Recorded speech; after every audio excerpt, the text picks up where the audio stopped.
Hello, and welcome to Catastic Histories, a history show in which me and my friend Caitlin will enlighten you with the use and help of our cat friends, which are they're around the room somewhere. They will help us explain to you the causes of the Civil War and how the causes were made. Now we're going to do a little bit I like to call the pros and the cons. So first topic, we have slavery. Slavery. It's bad, right, George? Yeah. So, pro-slavery. We've got rich white Southerners get practically free labor for many, many years. So that's free labor. That's always cool. Con. The country fell apart in the process of ruining thousands of lives of innocent people. Not good. Not good. Pro. We have cotton. King Cotton keeping the South alive. Con. Thousands of human beings tortured and enslaved. Slavery. Next we have the abolitionist movement. Pro. At least someone began to care about the slaves being inhumanely repressed. Despite this, our con, the immoral reasoning that started the abolitionist movement became more about economics, just like everything else. Constitutional Convention. Pro. Everyone was able to finally decide to take action on a horrible system. Con. The North and the South had completely different goals that were essentially oil and water. All this did was foreshadow what would happen later on, when the North and the South. Now for a segment I like to call, Books Are Better Than Boys. Yes. We have fans send in book reviews every Sunday, and we pick one to feature on our show. Yeah. So this week's book is Uncle Tom's Cabin, written by Harriet Beecher Stowe. Stowe? No one knows how to pronounce that. Alright, so this is our fan sent in book review. Written by Harriet Beecher Stowe. Uncle Tom's Cabin has proven itself to be a revolutionary novel in the way it played a massive role in spreading word to advocates of slavery. Stowe's book tells the story of Tom, a long-suffering black slave, and depicting the realities of slavery, all while asserting that Christian love can overcome something as awful as the enslavement and abuse of human beings. In its first year, 300,000 copies of the book were sold in the U.S. and 1 million in Great Britain. Readers were astonished to discover that the horrors had been overlooked for so long. Uncle Tom's Cabin also popularized stereotypes about blacks, such as the warm-hearted Mammy character and the hard-working servant that Stowe portrays Tom as. Beautiful. Yes, well, now we have bad paid-for photos, in which we look at some men from a long time ago, and we contemplate on why anyone would pay for a photo like one of these. So, wow, this man looks like someone came in and stole his parking spot at the downtown Whole Foods. Louis Cass, everyone. Here we see his disdain and scorn for the losers who didn't want Texas annexed into the United States. I mean, I have honestly never seen a picture more accurately conveying the hatred for the Democratic Republicans who thought it would upset, again, with the whole balance thing, the slave state thing. He was pretty cool, except for his haircut. Whoa. Next we see the human grumpy cat, Stephen Douglas. Oh, not Frederick Douglass, although I hear they're brothers? This man, wow, greedy, very greedy. He was part of the Guadalupe Hidalgo Treaty that made Texas a state, but he wanted even more land, more of everything really, including hair. This last one is Jefferson Davis, also known as the man who really could not decide on whether or not he wanted a goatee. He started his career as Secretary of War, then decided it would be cool to, in the middle of all the other crazy things going on, annex all of New Mexico too, because why not? He also really liked slavery. His chin makes me very uncomfortable. So, you know, I'm a professional haiku writer. It's true. So this week I have written a series of haikus over the Dred Scott case. Here we go. Scott wanted freedom for his wife and 2 daughters, so therefore he sued. He said they should be freed, for they were dwelling in land that had been free. Stupid Supreme Court denied Scott's right of citizenship because he was black. For who is a slave to deny property to his white slave master? Not cool, Dred Scott said, but outrage was imminent, and people were mad. It increased the hate between the North and the South. Always slavery, causing tensions and loathing between man and man. Black men couldn't sue, but they were able to work, and this was their role. This is Robert Finley, mastermind behind the American Colonization Society. Tell us, sir, how are you planning on appeasing both the slaveholders and the abolitionists? Well, you see, slaveholders are fine with their slaves. But let's be real here. All free blacks threaten the peace of our society. Removing them from this country makes slaveholders much more comfortable and us much more safe. As for the abolitionists, the province of Freedom, Liberia, gave all blacks an equal opportunity. Or that's what we like to tell them. For this game, our contestant will be asked a series of questions. They must choose one to answer. If they can answer correctly, they win a cat. Round 1. How many whiskers does a cat have total? Question 2. What was the legislation that prevented slavery in the Northwest Territory? Northwest Ordinance. Okay, so you won the cat. Here you go. Here's the magic mouse. And here's the cat that goes with it.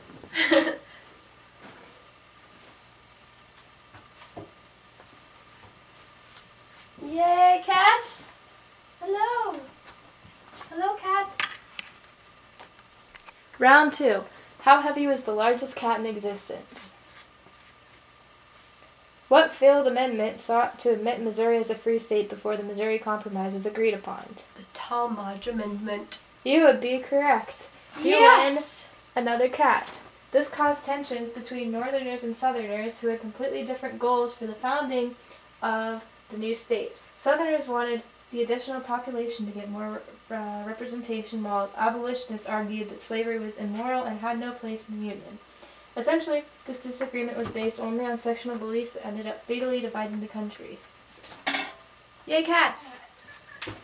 Yay, cats! Play flitter. Cats! What is the effect of catnip on cats? What eventually resolved the issue about admitting Missouri as a slave or free state? Missouri Compromise. You got it. This allows Missouri to come in as a slave state, but some people protest this and threaten to uphold admission until the agreement is changed. Despite this, slavery is permitted. However, no new states north of the southern border of the state may allow slavery. This is a huge red flag for future issues involving the sectional views of the country. Cat! Hi, cat! Bye, cat! How can you make a cat angry the fastest?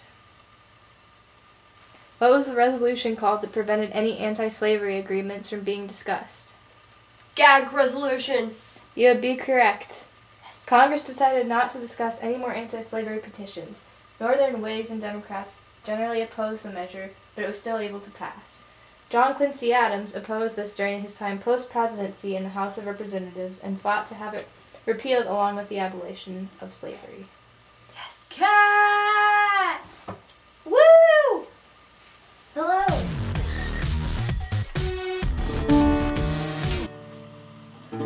See the ghosts of a battlefield on the rocks where they were killed, and all they know is don't let go.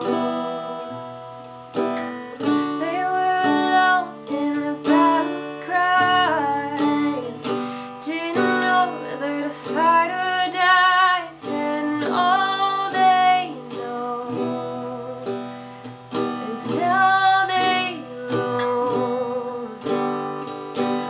So slavery was a fight against the shattered minds. Their land was all undefined. They could have changed their minds, but their time was full of light. And Kansas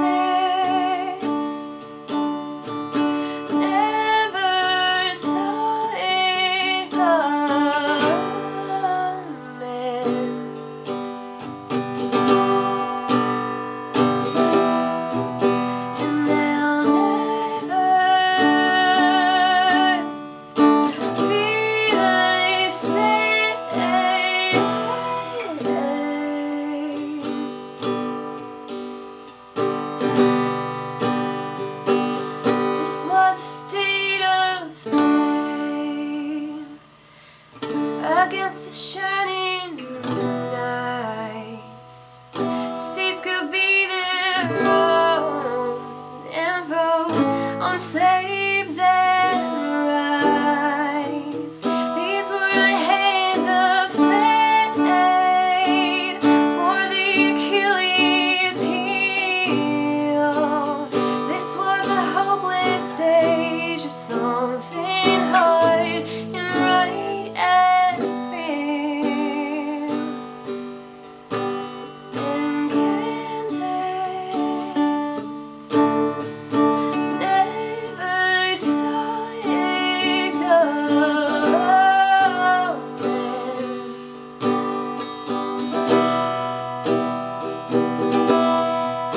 And they'll never be the same.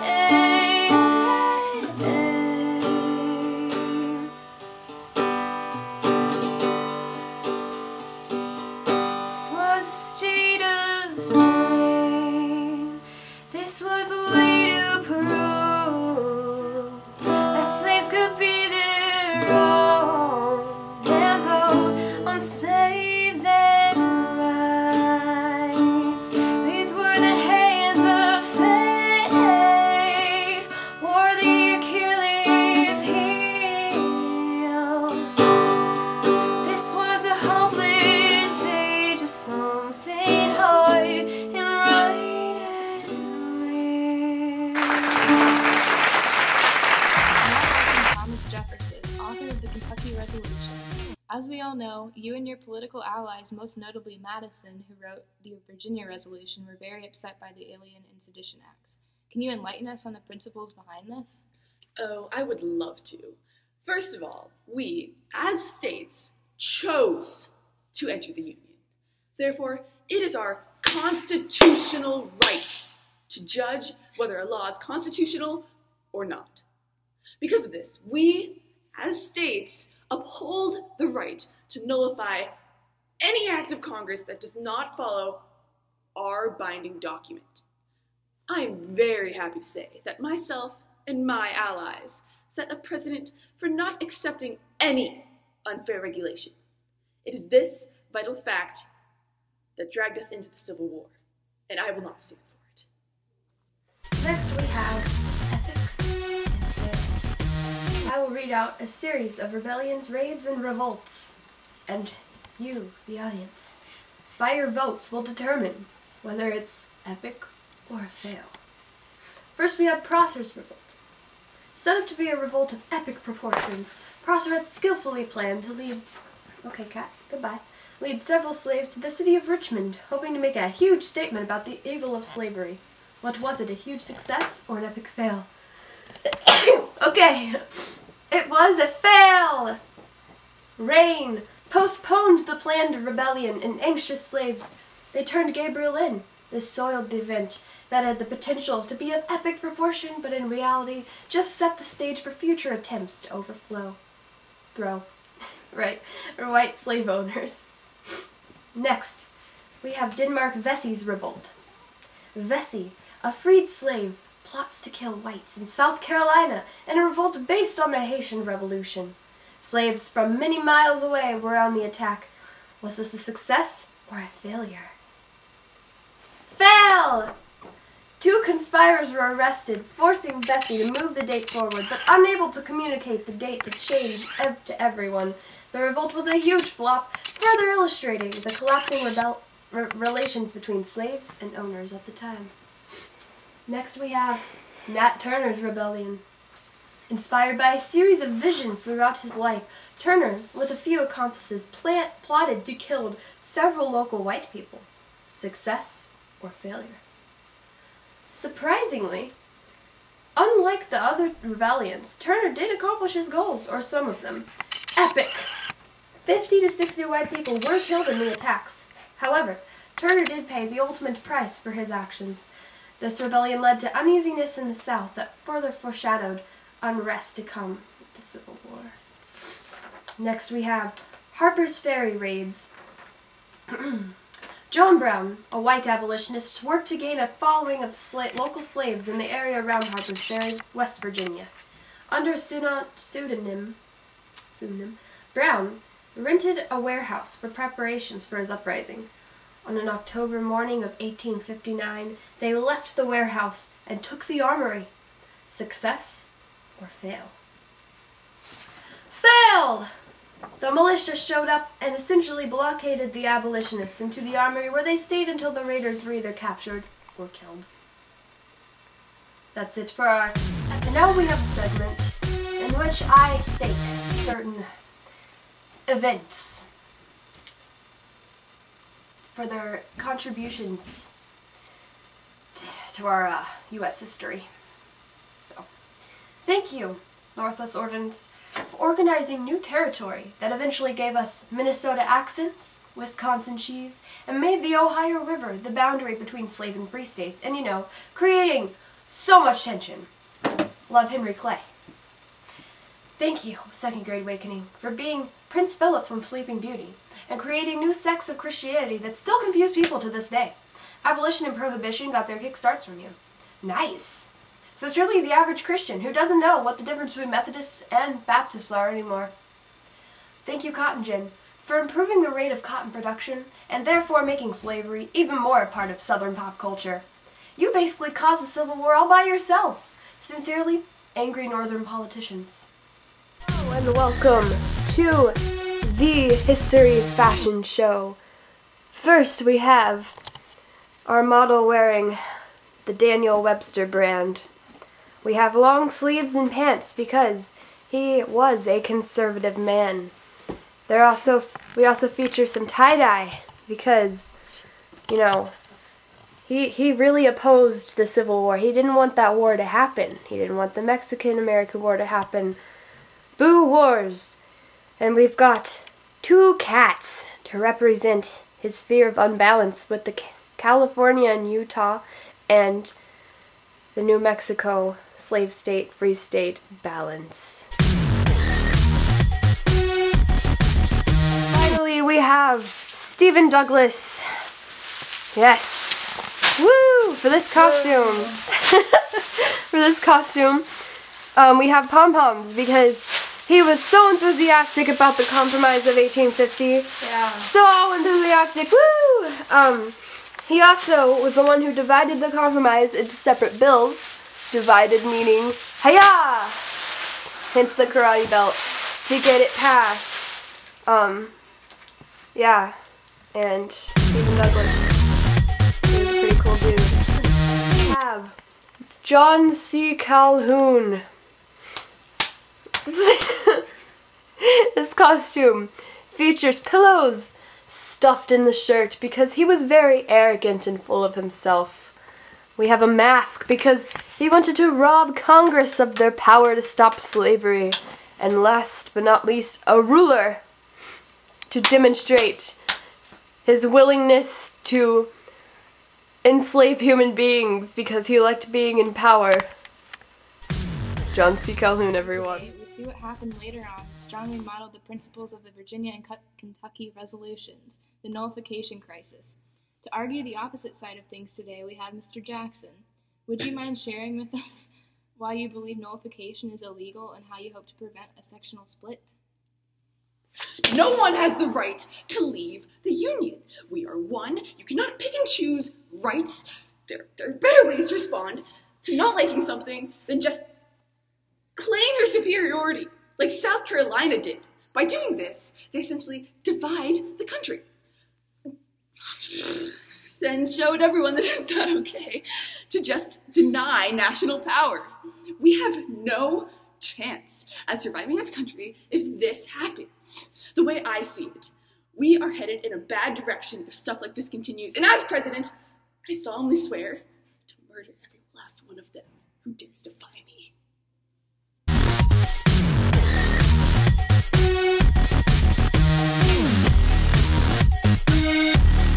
Lincoln, and I've been thinking the only way to solve the feud is by abolition. You Southerners don't understand the problems that will come to hand. A house divided against itself, well, it cannot stand. African Americans are human beings too, and yet they are supplying all the whites food.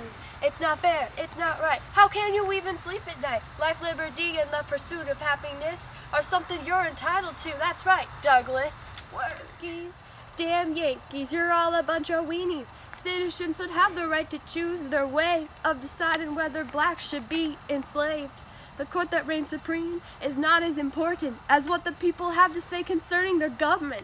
States are separate from the federal government, and it's not cool to try and force them into compliance. Popular sovereignty, that is the way to be. Lincoln just don't understand a black isn't even a man. Slavery, popular sovereignty, word.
Frontier.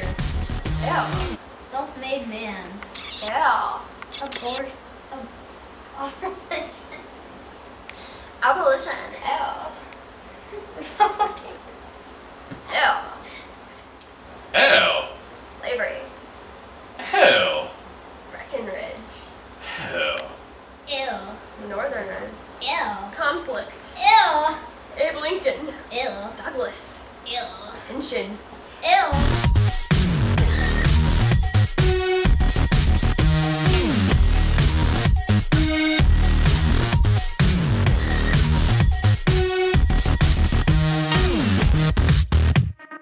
Ew.